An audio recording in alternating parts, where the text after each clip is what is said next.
There is a clear lack of racial diversity within football coaching and management positions. A study in 2019 by Football Against Racism in Europe found that under 4% of senior coaching roles at clubs in the English football leagues were held by ethnic minorities. The recent dismissal of Patrick Vieira from his head coach role at Crystal Palace reignited this issue, as he was the only black manager in the Premier League. It was upsetting knowing that obviously that Patrick Vieira was, the only black coach in the Premier League.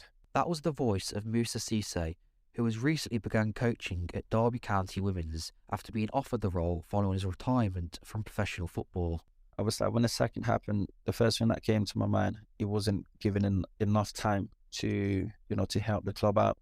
Whereas, I've seen a lot of coaches, been given the opportunity, whether the team's on a good run or not. Obviously, that motivates me. That motivates me to work extra harder and to make sure whatever I do, obviously with my Derby County girls, leads to success. These opportunities are hard to come by though.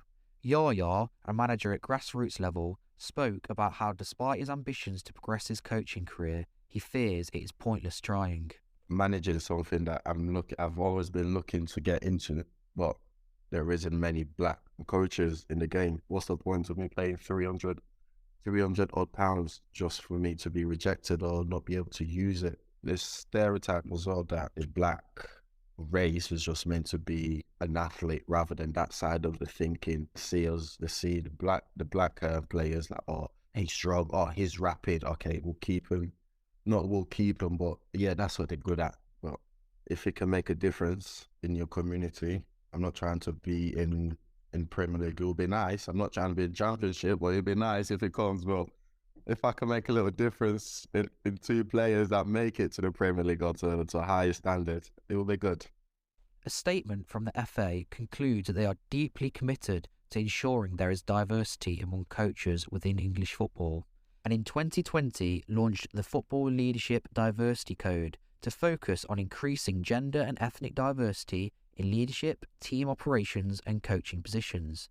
William Wilson, director of the British Football Coaching Network, feels that despite some efforts, not much progress is being made. I think I could probably count the number of non-white colleagues I've had on one hand, and I haven't seen any significant change since 2008. Most coaching courses I go on, it's 95% or higher white and male as well. By Saturdays and Sundays, I'm always facing off against other white coaches. I think this season we've done 40 games and may have faced 3 people that weren't white as an opposition manager. That's kind of roughly the same, and I think it's always been in my experience. I've not seen any great improvement in regards to diversity. He continues to explain that football coaching in general is difficult to break into as a career. In some ways, you've got to be maybe a bit lucky, maybe a bit privileged, and maybe a bit deluded to even try to be a coach in football.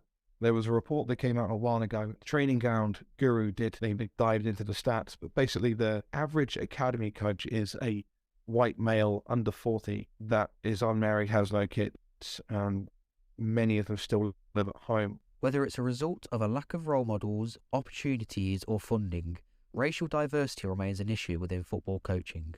It begs the question, is this something that will ever change?